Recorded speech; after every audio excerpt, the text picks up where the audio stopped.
ঠিক আছে তাহলে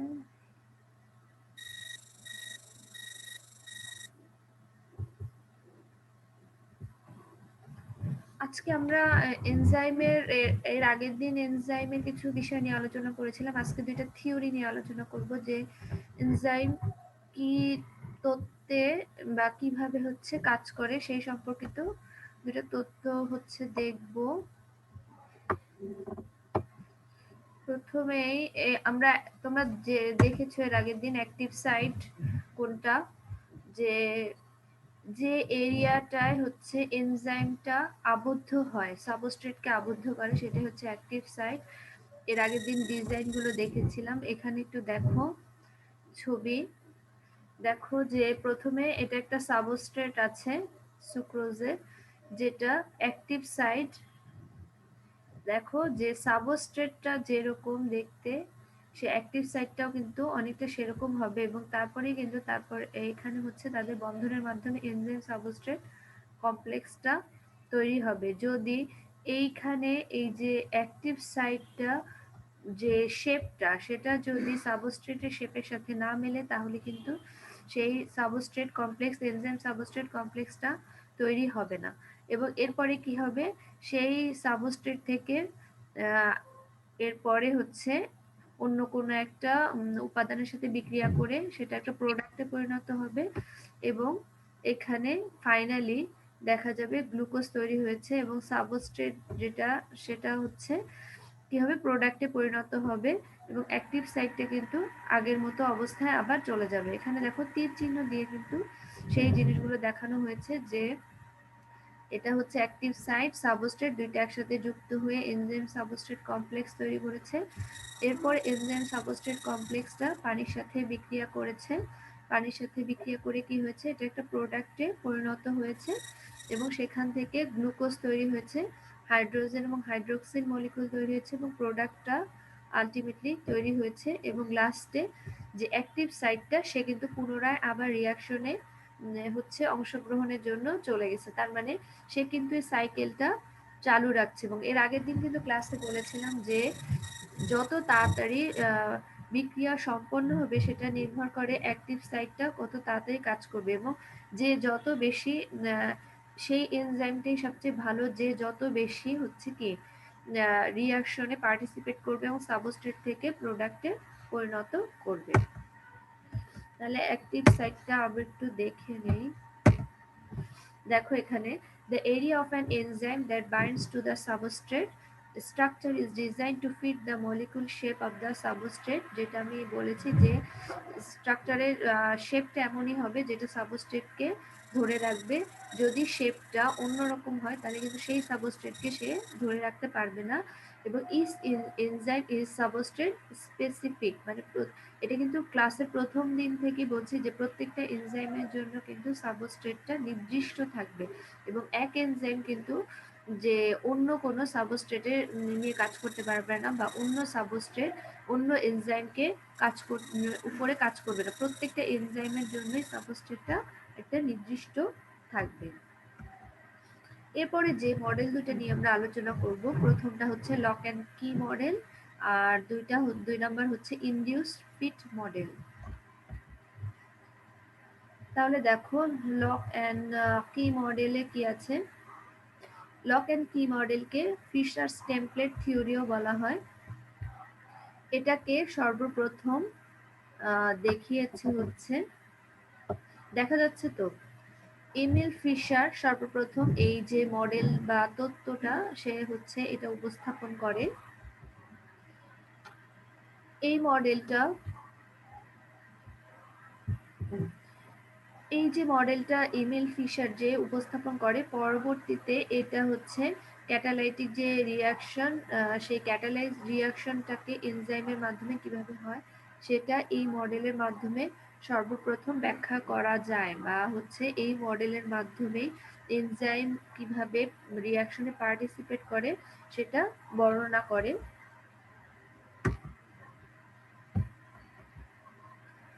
তারপরে হচ্ছে দেখো, according to the model the structure or conformation of the enzyme is rigid, যেটা হচ্ছে এর আগে আমি বারবার কিন্তু বলছি যে প্রত্যেকটা এনজাইমের স্ট্রাকচার একটা নির্দিষ্ট থাকবে এবং এনজাইমের স্ট্রাকচার কিন্তু পরিবর্তন হবে না এবং প্রত্যেকটা এনজাইমের জন্য সাবস্ট্রেট ফিক্স থাকবে।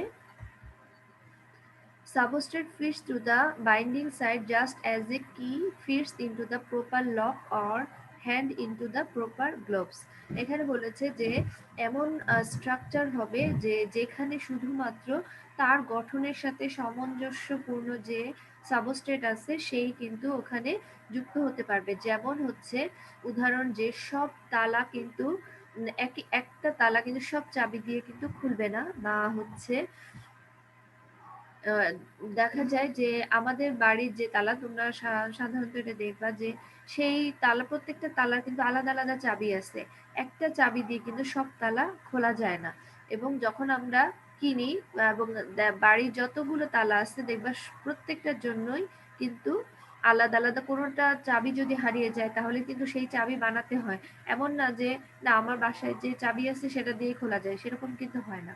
আবার এরকমও হয় যে ধরো গ্লোভস এর কথা বলেছে এখানে, যে যার হাতের সাইজ যেমন তার কিন্তু সেই মাপের গ্লোভসই প্রয়োজন। ছোট হলেও কিন্তু সেটা হাতের মধ্যে ঢুকবে না, বড় হলেও কিন্তু সেটা খুলে পড়ে যাবে। তার মানে ফিট যদি না হয় সেই গ্লোভসটা তাহলে কিন্তু সেটা হাতে থাকবে না। এবং এটা দিয়ে হচ্ছে লক অ্যান্ড কি মডেল যেটা, সেটা হচ্ছে ব্যাখ্যা করা হয়েছে। এরপরে দেখো, the active side of A enzyme is a rigid and pre-shape template where only specific substrate can bind. এটা নিয়ে আলোচনা করেছি, আর ডিটেলসে ব্যাখ্যা করব না।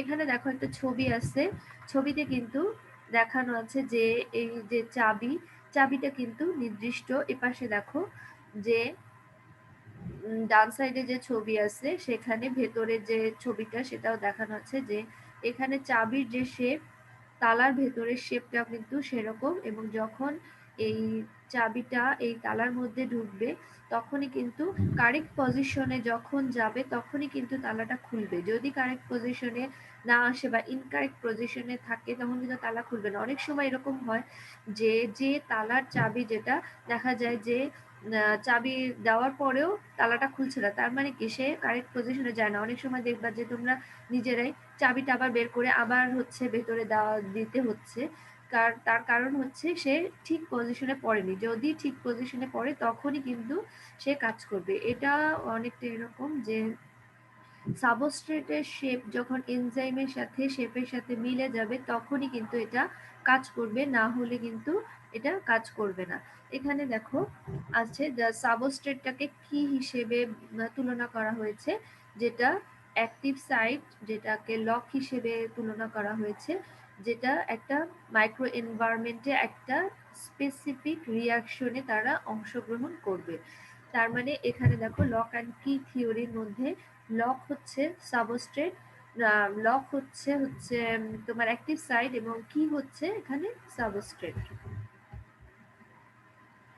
এরপরে এই মডেলটা সর্বপ্রথম দেওয়া হয়, কিন্তু এই মডেলে দেখা যায় যে কিছু সমস্যা আছে এবং এই জন্য কিন্তু মডেলটা সার্বজনীন হচ্ছে এটা গ্রহণযোগ্য হয়নি। এবং কি কি কারণে গ্রহণযোগ্য হয়নি সেটা একটু তোমাদেরকে আমি বলি। সেটা দেখো, does not give any scope for the flexible nature of the enzyme. তোমাদের আগের ক্লাসগুলোতে বলেছি কিছু কিছু দেখা যায়, বেশিরভাগ এনজাইম কিন্তু ফিক্সড, কিন্তু কিছু কিছু এনজাইম কিন্তু আবার অন্য সাবস্ট্রেটকেও গ্রহণ করতে পারে, সেক্ষেত্রে একই ধরনের শেপ হতে পারে এবং এক্ষেত্রে কিন্তু সে কিছুটা ফ্লেক্সিবল নেচারের হয়। কিন্তু এই যে লক অ্যান্ড কি মডেলে এই ফ্লেক্সিবিলিটি যে এনজাইমের আছে সে সম্পর্কে কিছু বলা হয় নাই, বা এই যে ফ্লেক্সিবল নেচারটাকে গ্রহণ করা হয় না, এই জন্য কিন্তু এর জন্য পরবর্তীতে যে অন্য থিওরি দেওয়া হয়েছে। এরপরে দেখো, the totally fails to explain many facts of the enzymatic reaction. তার মানে যদি দেখা যায় যে সুক্রোজের সাথে বাইন্ড হয় যে এনজাইম, সেই এনজাইমটা কিন্তু গ্লুকোজকেও বাইন্ড করতে পারে, ফ্রুক্টোজকেও বাইন্ড করতে পারে। আগের ক্লাসগুলো যদি তোমরা দেখো তাহলে সেখানে দেখবে যে আমি কিছু রিয়াকশন দেখিয়েছি। কিন্তু এখানে কিন্তু এই যে লক অ্যান্ড কি মডেলে বলা হয় যে শুধুমাত্র যে সাবস্ট্রেট, এখানে গ্লুকোজ যদি ধরি, গ্লুকোজ কিন্তু শুধুমাত্র এক ধরনের এনজাইমই কাজ করবে, ওই এনজাইম কিন্তু ফ্রুক্টোজের উপরে কাজ করবে না এবং সেখানে হচ্ছে কোনো ধরনের রিয়াকশন হবে না। এবং এখানে যে অন্য রিয়াকশনও হতে পারে, যে এনজাইম গ্লুকোজ বা ফ্রুক্টোজের সাথেও যোগ হতে পারে, সেই সম্পর্কে এটা হচ্ছে কিছু বলা হয় নাই, বা এটা নিয়ে পরবর্তীতে আর হচ্ছে কোনো ধরনের পরীক্ষা নিরীক্ষা হয়নি, এজন্য কিন্তু এই যে রিয়াকশন বা তথ্যটা, এই তথ্যটা এত গ্রহণযোগ্য হয়নি।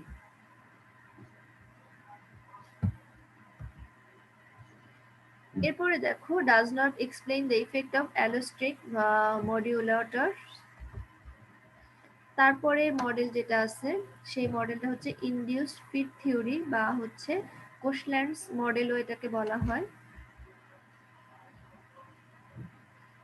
যেহেতু কোশল্যান্ড মডেল বলেছে, এখানে সর্বপ্রথম কোশল্যান্ড প্রপোজ করছে এই মডেলটাকে, এবং সে সর্বপ্রথম এই মডেলটা হচ্ছে,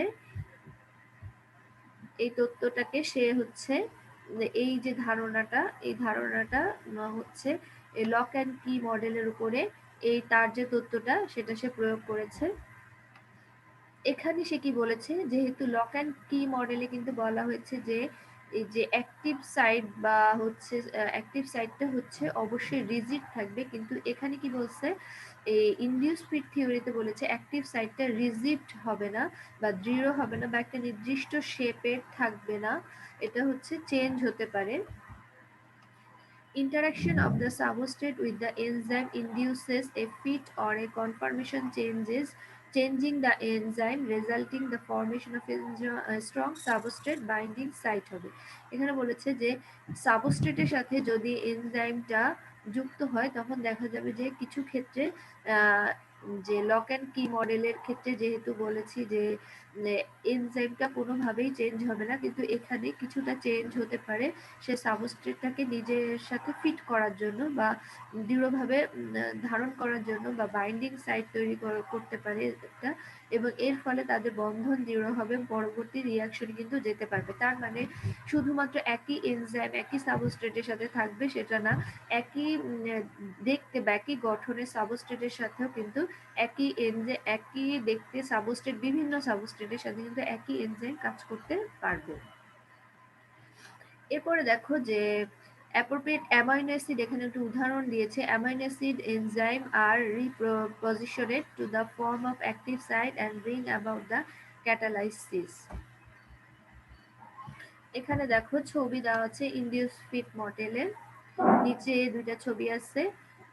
এখানে যদি ডান পাশের ছবিটা দেখো, যে সাবস্ট্রেট আছে এবং শেপটা দেখো, এখানে যে শেপটা সেই শেপের সাথে কিন্তু মিল নেই, বা এখানে শেপের সাথেও কিন্তু মিল নেই, কিন্তু পরবর্তীতে কিন্তু শেপটা এমন ভাবে হয়েছে যে দুইটাই বসতে পারবে এবং এনজাইম সাবস্ট্রেট কমপ্লেক্স তৈরি হয়, এবং পরবর্তীতে কি হয়, একটা ফাইনাল প্রোডাক্ট তৈরি হয়। এবং এই যে ডান সাইডে যে ছবিটা আছে, সেটাও কিন্তু সাবস্ট্রেট যেটা আছে এবং অ্যাক্টিভ সাইট, এটা কিন্তু দুইটার এখানে কিন্তু শেপের কোনো মিল নেই, কিন্তু পরবর্তীতে সেটা শেপটা চেঞ্জ করে সাবস্ট্রেটটাকে নিজের মধ্যে হচ্ছে তাদের মধ্যে একটা স্ট্রং বন্ড তৈরি করে এবং এনজাইম সাবস্ট্রেট কমপ্লেক্স তৈরি করে। এখানে দেখো substrate almost fits into the active site causing a strain on the chemical bonds allowing the reaction to proceed. তার মানে ওইখানে যেমন সরাসরি বসেছে, এখানে কিন্তু একটা কেমিক্যাল বন্ড বা হচ্ছে অন্য কোনো হচ্ছে চেইন তৈরি করে তারা কিন্তু একটা আরেকটার সাথে দৃঢ়ভাবে আবদ্ধ থাকে এবং পরবর্তী রিঅ্যাকশনের জন্য সামনের দিকে অগ্রসর হয়। এবং এই যে মডেল, আগের মডেলটা কেন গ্রহণযোগ্য হয়নি আর এটা কেন গ্রহণযোগ্য হয়েছে, তার মধ্যে কিছু বেসিক কারণ রয়েছে। প্রথমটা হচ্ছে has sufficient experimental evidence from the X-ray diffraction studies. X-ray দিয়ে এই যে মডেলটাকে বিভিন্নভাবে পরীক্ষা নিরীক্ষা করে এবং তার গ্রহণযোগ্যতা সম্পর্কে যথেষ্ট পরিমাণে নমুনা সংগ্রহ করে সেখান থেকে একটা ভালো ফলাফল পাওয়া গেছে, এবং সেই এভিডেন্সটাকে কাজে লাগিয়ে এই মডেলটাকে এস্টাবলিশ করা হয়েছে। তারপর হচ্ছে this model also explain the action of the allosteric modulators and competitive inhibitor of the enzyme. এখানে দেখো আরেকটা ছবি আছে, এটা একটা 3D ছবি দেখানো হয়েছে, যেখানে সাবস্ট্রেট এবং অ্যাক্টিভ সাইটকে দেখানো হয়েছে, এবং সাবস্ট্রেটটা কিভাবে অ্যাক্টিভ সাইডে আবদ্ধ হয় সেটা। এরপরে দেখো factors that effect the enzyme, মানে এতক্ষণ কিন্তু আমরা দুইটা মডেল দেখলাম, লক অ্যান্ড কি আর হচ্ছে ইনডিউস ফিট। এখন দেখব যে কি কি জিনিস এনজাইমকে এফেক্ট করে। প্রথমে হচ্ছে এনভায়রনমেন্ট, দ্বিতীয় হচ্ছে কোফ্যাক্টর, কোএনজাইম, ইনহিবিটর আর অ্যালোস্টেটিক সাইট।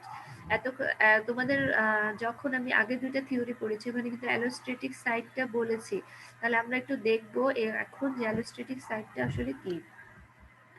প্রথমেই আসো যে দেখি যে এনভায়রনমেন্টটা কি, এনভায়রনমেন্ট কিভাবে এনজাইমকে এফেক্ট করে।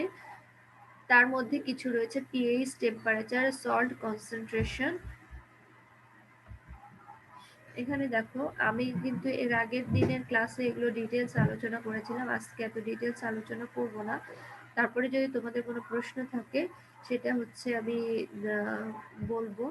এখানে দেখো রেট অফ রিঅ্যাকশন, অপটিমাম টেম্পারেচারে দুই ধরনের এনজাইম আছে, যে এক এক এনজাইম কিন্তু এক এক টেম্পারেচারে ভালো কাজ করে। এখানে দেখো কিছু এনজাইম কিন্তু 0 ডিগ্রি থেকে প্রায় 50 ডিগ্রি সেলসিয়াস পর্যন্ত কাজ করতে পারে, এবং সে দেখা যায় যে 36 বা 38-এ খুব ভালো কাজ করে। আবার কিছু এনজাইম 40 ডিগ্রি সেলসিয়াসে ভালো কাজ করে এবং সে প্রায় এখানে 78-এ বা হচ্ছে 75-এ অপটিমাল থাকে এবং এখানে সে ভালো কাজ করে।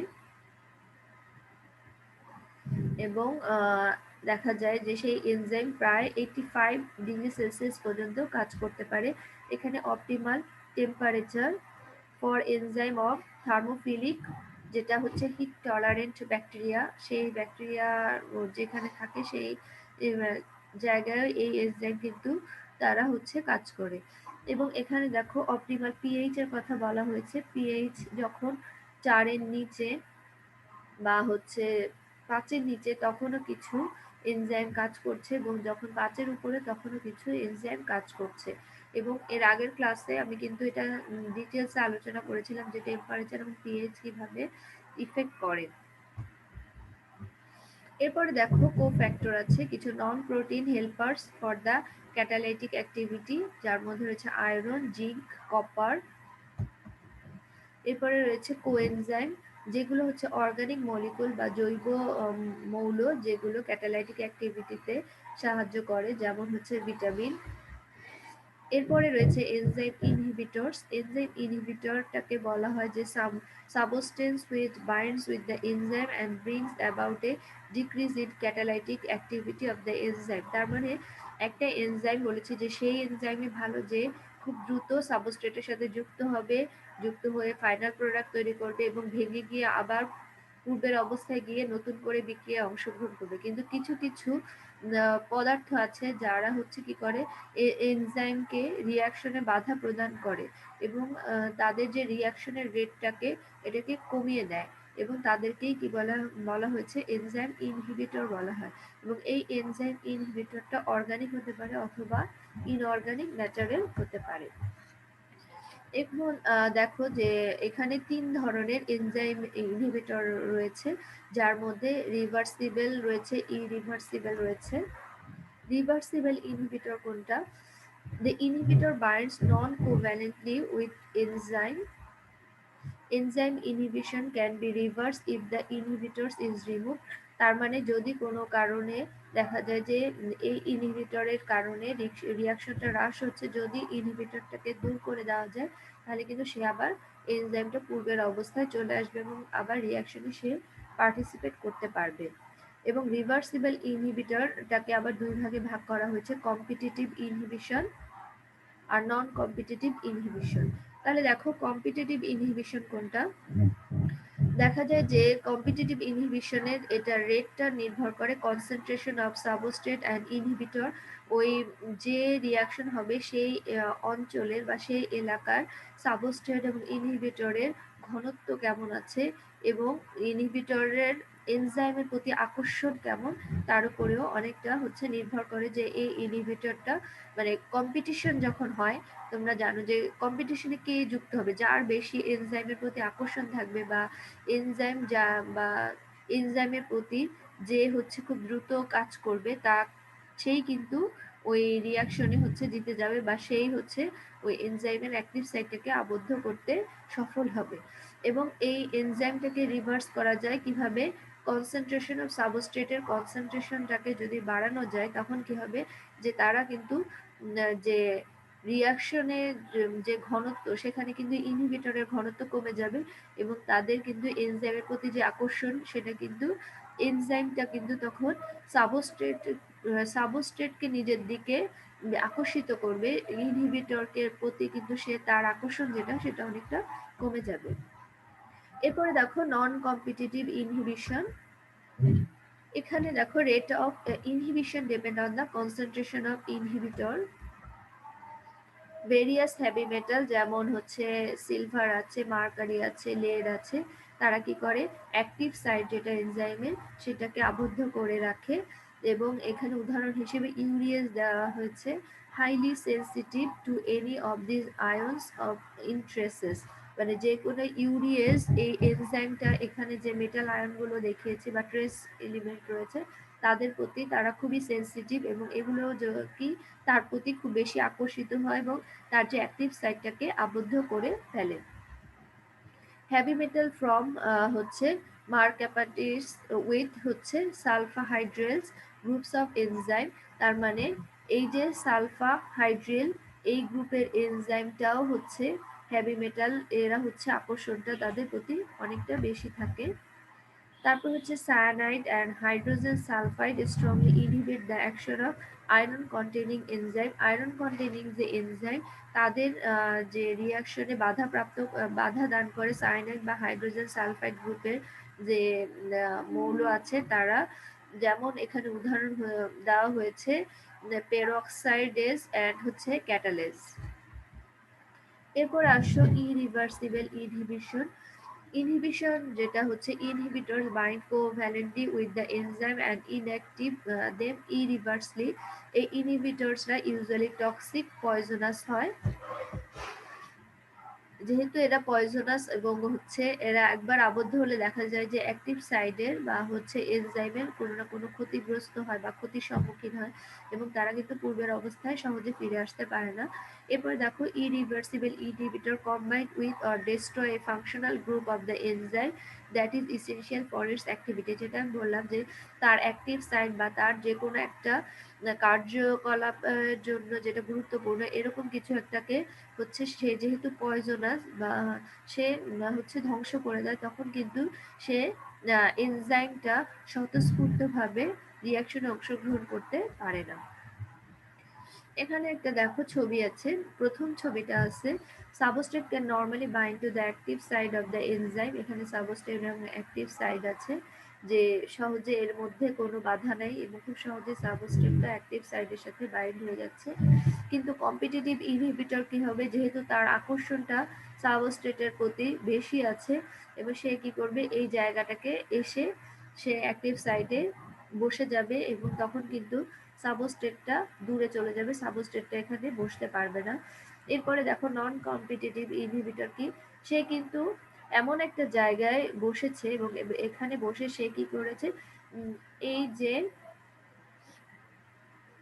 এনজাইমটা আছে এনজাইমের ক্ষতি করেছে এবং এনজাইমটার কার্যকলাপ যে কাজ করবে সেটা হচ্ছে অনেকটা কমিয়ে দিয়েছে এবং এর জন্য সাবস্ট্রেটের জন্য যে অ্যাক্টিভ সাইটটা ফাঁকা থাকা সত্ত্বেও কিন্তু সেটা হচ্ছে বসতে পারছে না।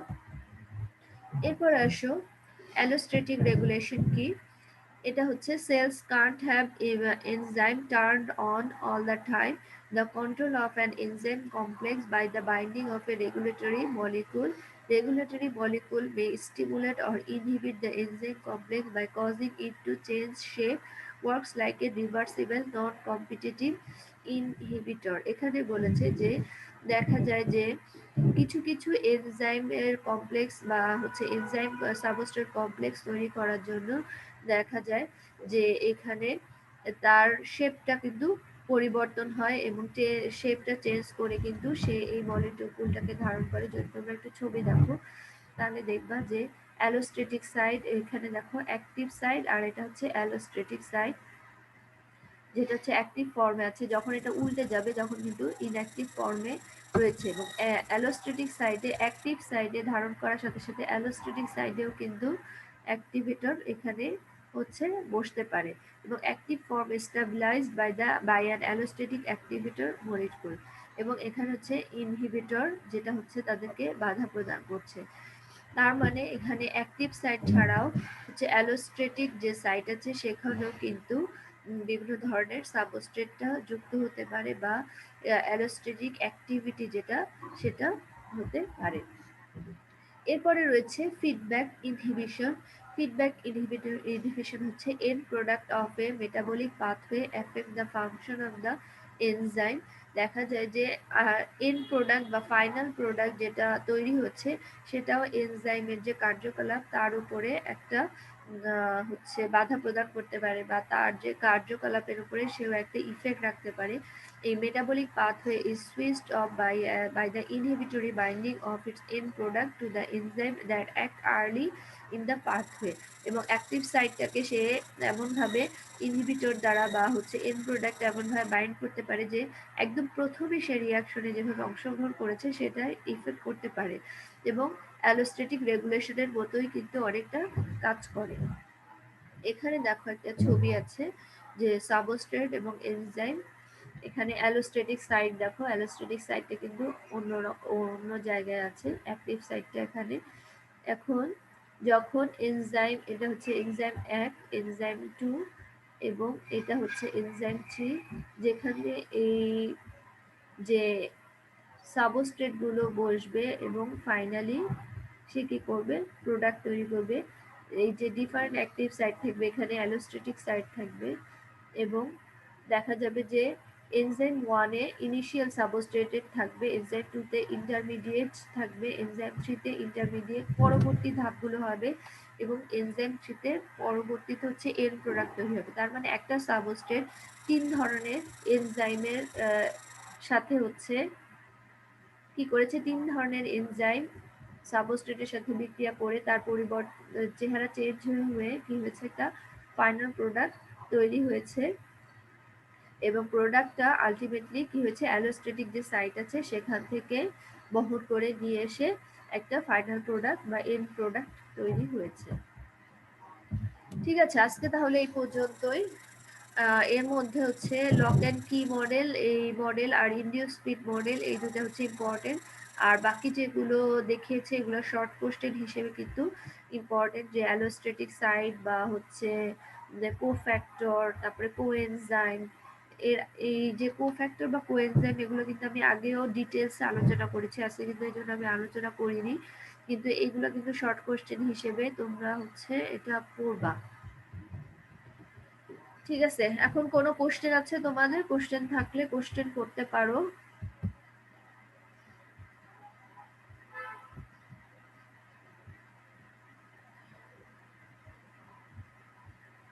কোনো কোশ্চেন আছে?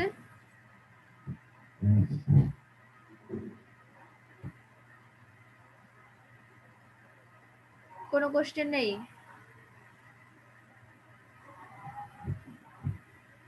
ঠিক আছে, আজকে তাহলে এই পর্যন্তই। পরবর্তী ক্লাসে আবার দেখা হবে ইনশাআল্লাহ।